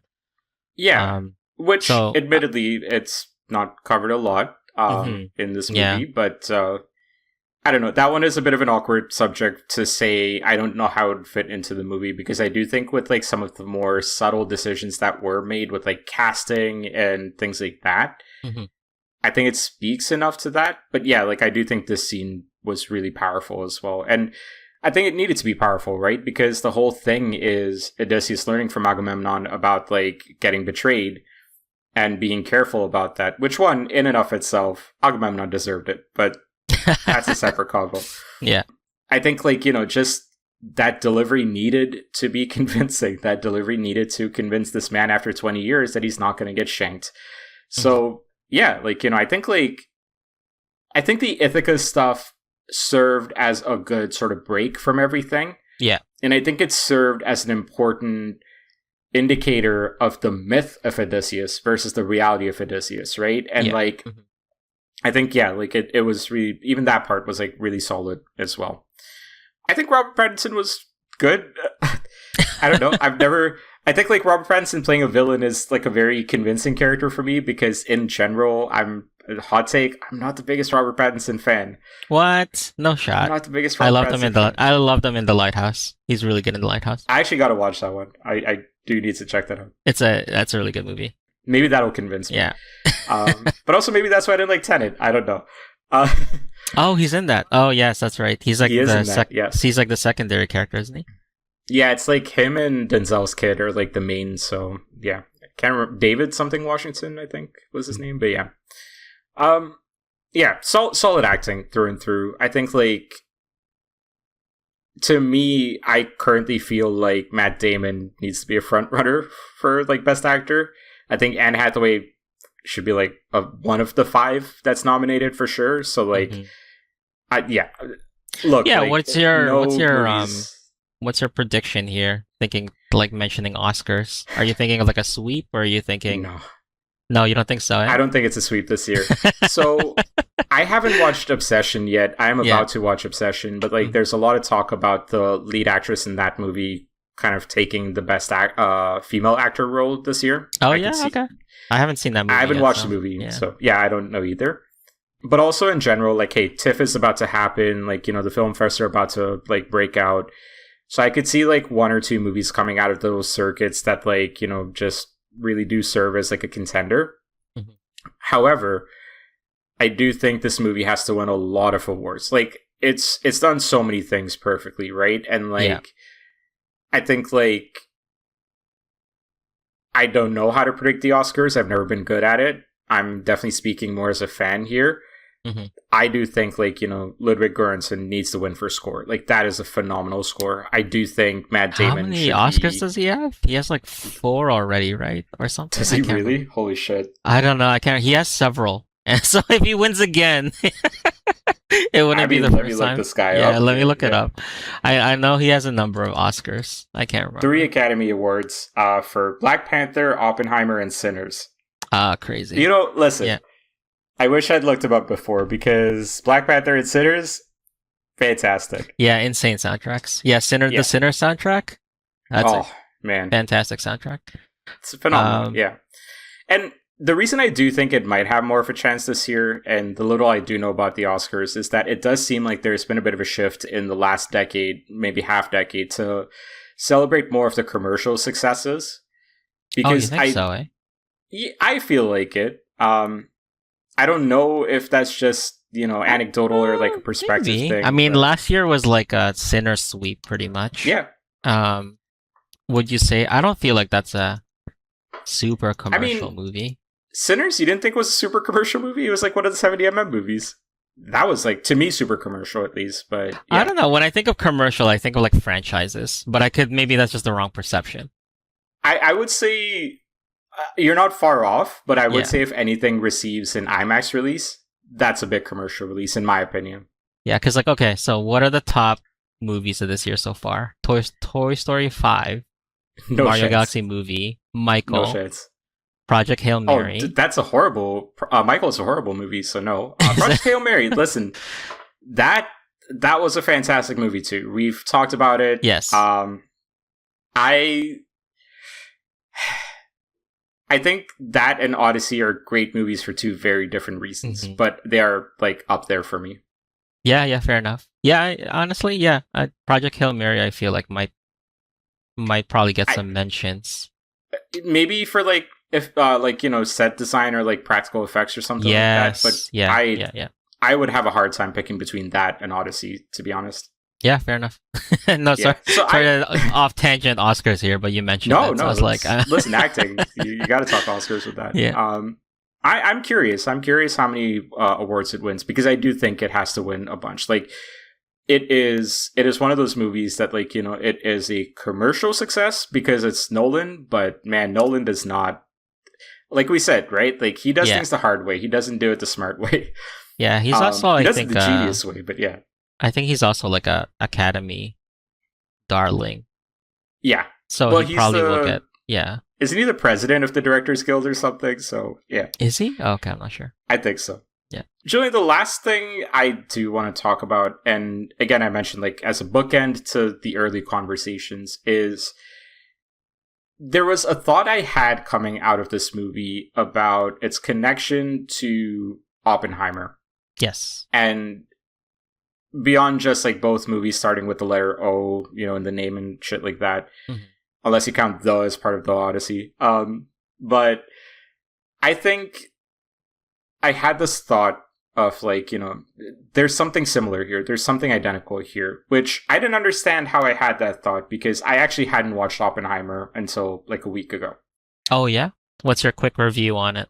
So before I get into the review of it, the reason I didn't watch it is because I think I was struggling to make peace with a movie that would potentially, heavy emphasis on potentially, glamorize the father of the atomic bomb and the, you know, very violent, like, you know, impact of what has happened since then, right? Yeah, fair enough. And I was just having a very difficult time at sort of like saying, I want to go watch this movie. It's going to be really cool. I cannot think of that, like, you know, person as quote unquote cool or something like that. Yeah. Sometimes it does just come down to, hey, I think things like that just sometimes it's like, I don't like the discourse around it, or like I don't like how people are reacting to it.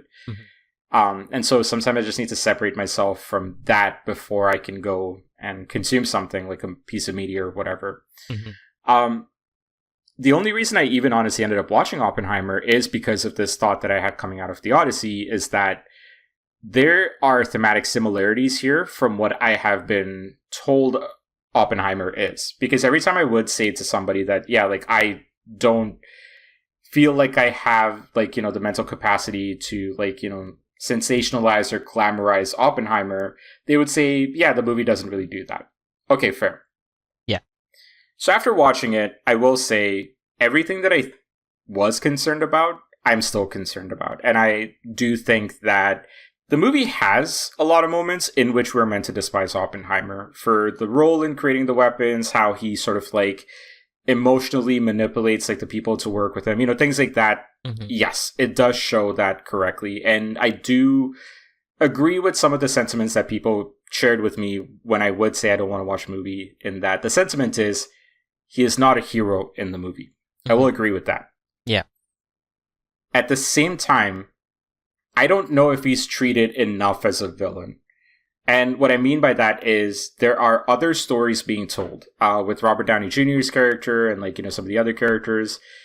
There's a lot of other stories being told, and a lot of the responsibility that feels like it kind of ends up falling upon the quote unquote decision makers who decide to proceed with the bombing and, like, you know, things like that, right? Yeah. It leaves the door just open enough that at the end of the movie, you can come out of it saying, man, Oppenheimer, he was really manipulated and stuff like that, instead of being the manipulator himself. Yeah.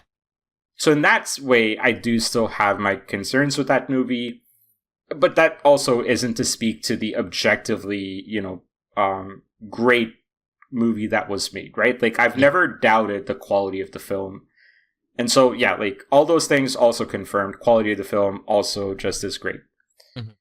And I do think, though, like, the one thing that definitely did confirm for me, like, you know, coming out of it is, yes, there is a connection between Oppenheimer and Odyssey. And to me, I think the thematic, like, the connection there is two people who have to come to terms with the impacts of their world-altering decisions. Yes. Pretty much. And I know you kind of said like you had that thought as well, right? So I kind of wanted Yeah. to pick your brain a little bit on this because I'm still sort of formulating the full connection in my mind. And like, yeah, I kind of want to hear what you are thinking about this as well. I mean, for me, it is. We've been talking about it a lot already, but it is that idea of a singular idea Hmm. kind of having that effect, that spread to the point that it can be destructive, Yeah. right? It Yeah, is that idea, exactly, like if right? you, again, this phrase that I need to say because, and like I don't want to sound pretentious, but like these movies basically are in conversation with each other because they have the exact same idea Hmm. of this one action. So like the creation of the atomic bomb, the creation of the Trojan horse, kind of having these ripple effects that kind of break, that Yeah, this they changed idea. the rules of engagement in war Exactly. entirely, right? Hmm. It's that idea And of like that kind of destroying that idea, destroying the world, destroying yeah, civilization, destroying decorum, destroying social contracts, so destroying ideas, destroying trust, honor, like all of those things. mhm. The We. thing.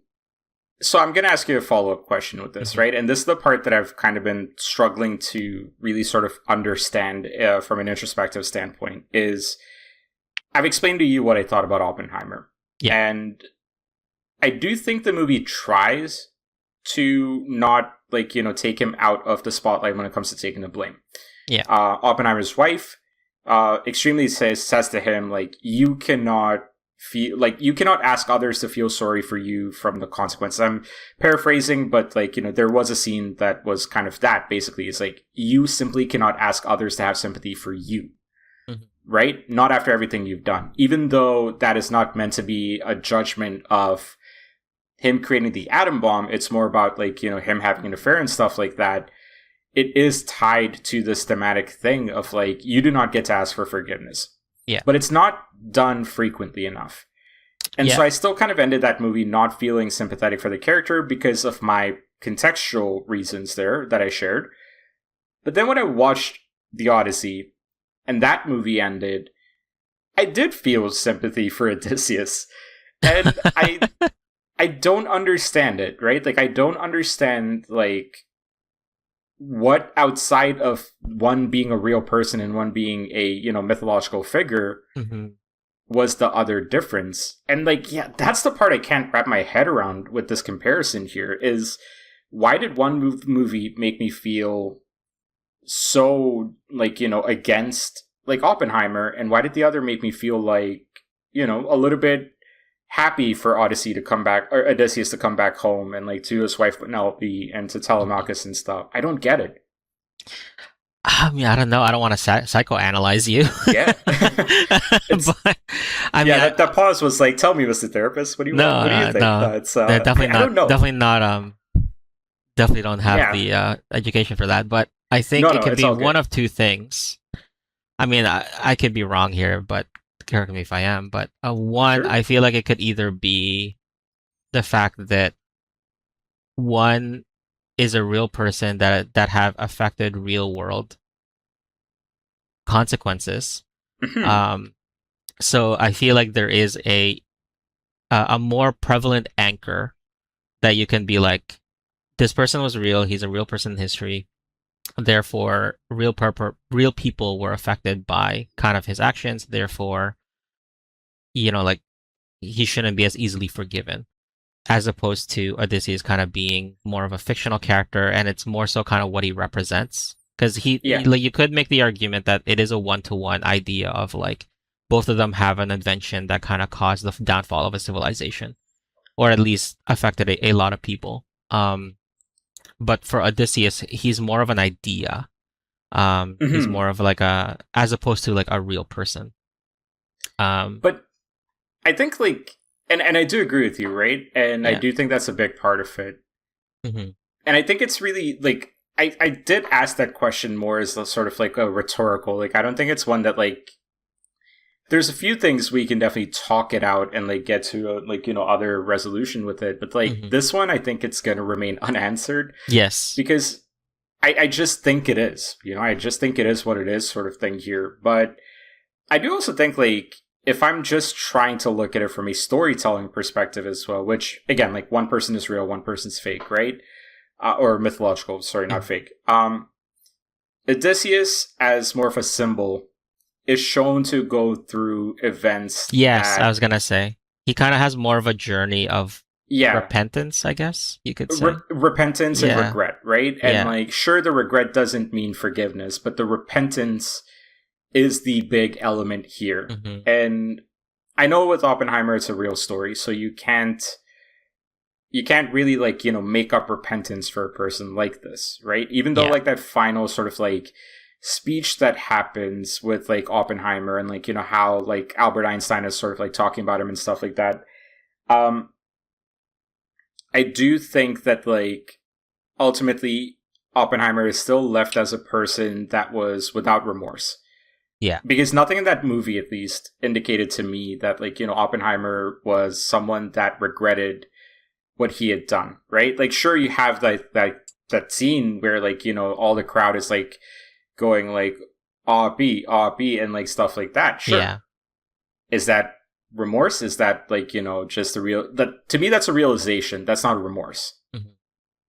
If that like, I don't know if that's semantics or not, but like, yeah, like it did not feel to me like Oppenheimer ever regretted what he did in that movie as well. But no, honestly, I think that was one of the more sort of like fascinating questions that came out of watching like the Odyssey for me personally is like, what makes me more sympathetic towards like, you know, this person versus that person, even if like, you know, in one is mythological and one is like, you know, a real person. In this day and age, we know enough to be able to connect the two together.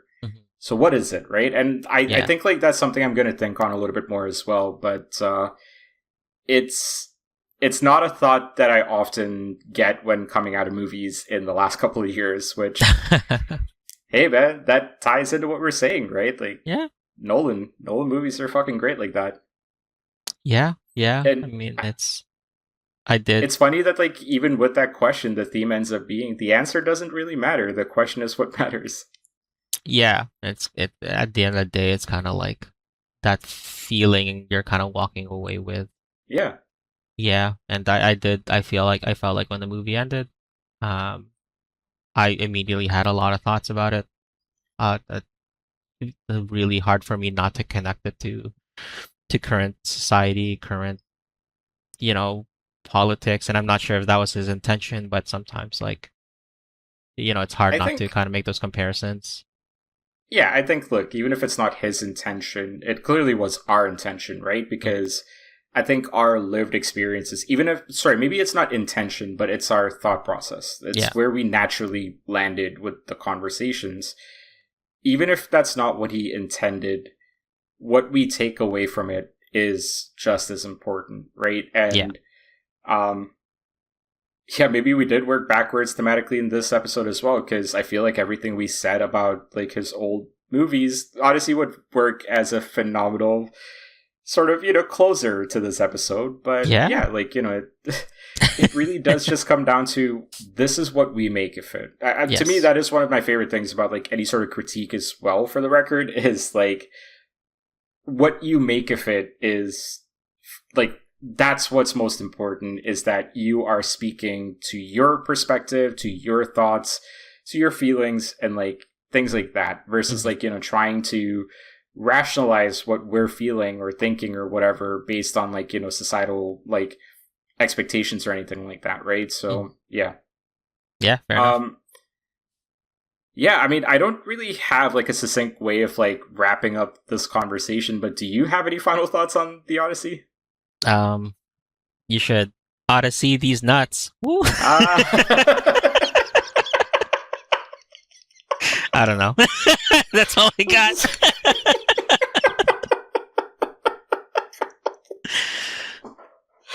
Oh shit! I don't even know how to go. Don't bash me from that one. Holy fuck! It's like one of the best things ever. Oh man. Yeah.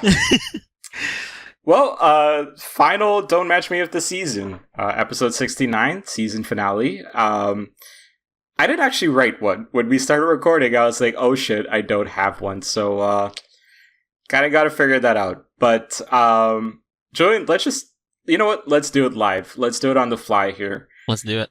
Don't Match Me. It is the game where one of us comes up with 5 questions, usually part of the same theme, asking the other people on the episode to simply have a different answer than I would. And if you're playing along at home, you don't want to match with me, but the hard mode, you don't want to match with others. We're actually giving you a little bit of an easy one for the season finale, because it's just 2 people. The others are, in Christopher Nolan's dungeon somewhere, regretting watching in 69mm, but Julian? Yo. We're good boys. We're good Christian boys. Well, I'm not Christian, but you know what I mean. Yeah. We watched it, or if we watched it, it would have been in 70mm. There you go. Name a movie that has previously released in 70mm. Oh, I actually don't know. I have to look this up. Yeah. What? No way that was filmed in 70mm. I also had that reaction to one of the names, so I'm now concerned we're going to match. But Julian, in 3, 2, 1, I'm going with Ben-Hur, 1959. Oh, no, okay, I didn't pick that one. Okay, all right. Which one do you go with? I went with Baraka. It's a non-narrative documentary film that I had to watch in film class in university. Is it about the Mortal Kombat character? No, I wish though. I mean, no, actually, it's a really good film. It is actually a really good documentary. I was just surprised it was filmed in 70mm because I was like, well, was it like that popular to be filmed in 70mm? But anyways. Fair enough. Yeah. All right. Question number 2, coming back to the story of the Odyssey, specifically the movie, The Odyssey.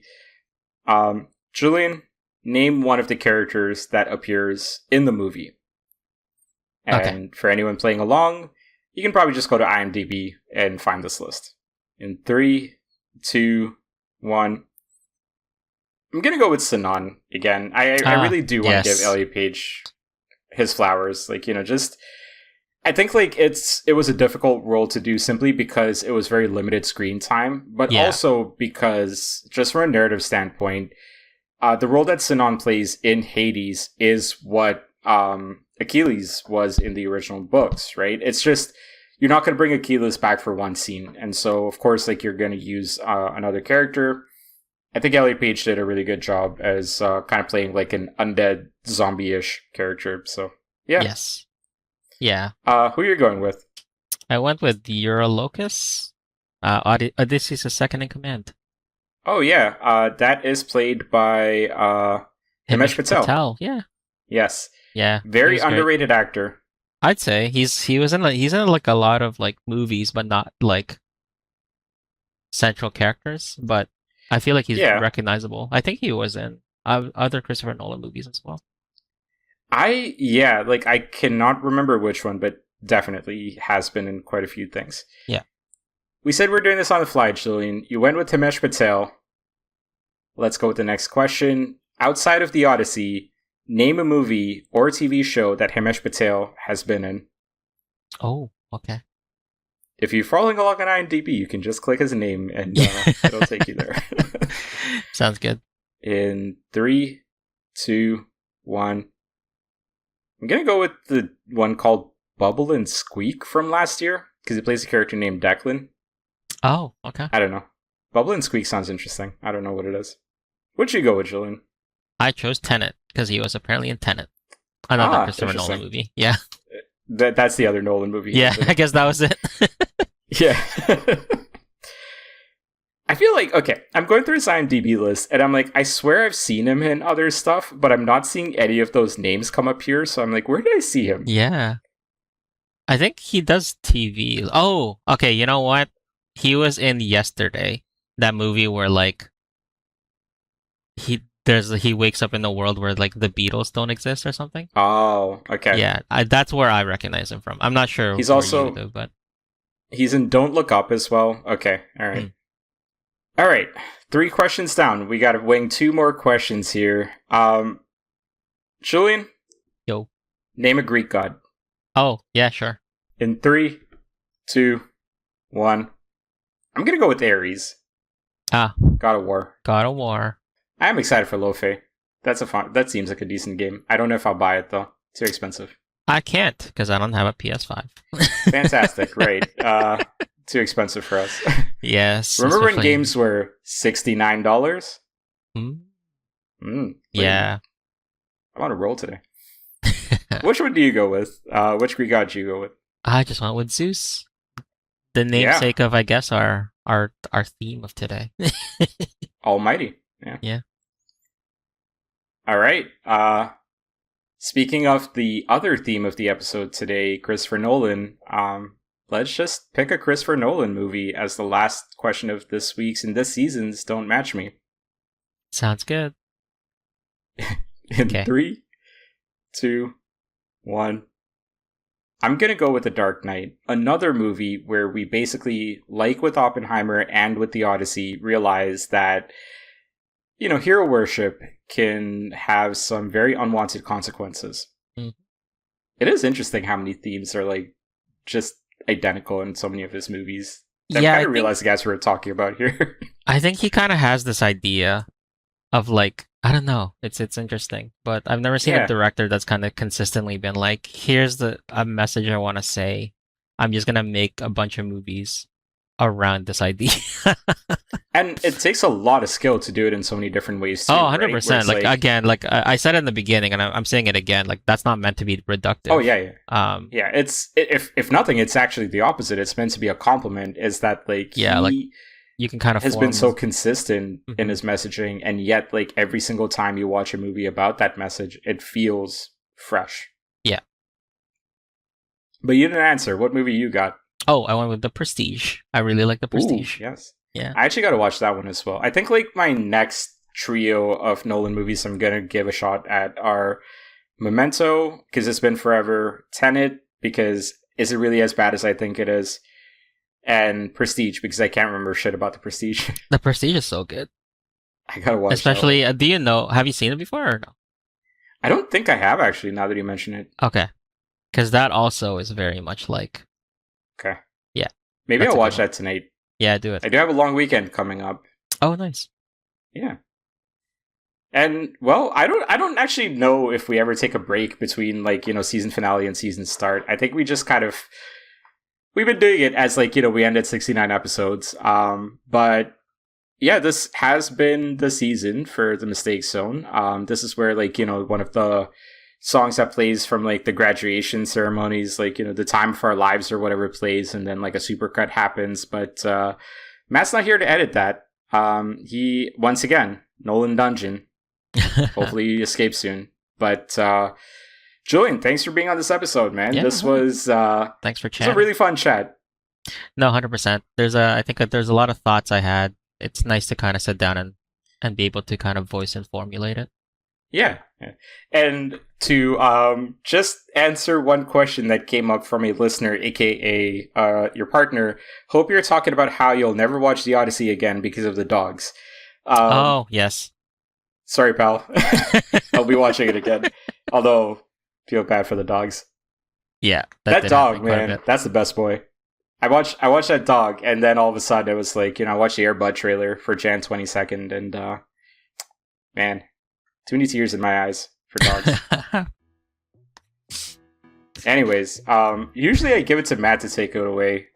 Yeah. I think I'll give it to you this time to take it away. Oh, no! Give it a shot. I don't know. This has been the Mistake Zone, and we're all out of whether or not the spinning top falls or continues. Damn, look at us getting closure in our lives.